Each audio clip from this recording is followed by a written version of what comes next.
Okay, nyo install keyless entry with push button start, keyless push button start. Try na to, lock. Yan, unlock. So tingnan nyo yung central lock, lock, unlock.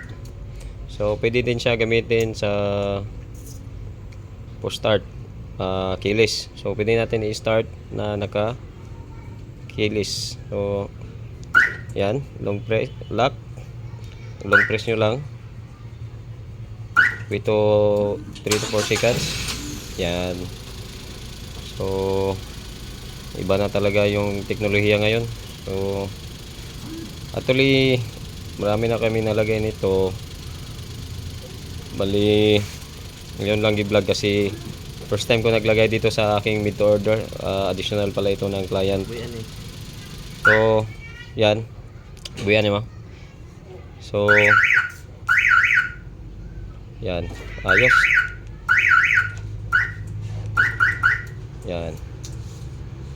So yun lang.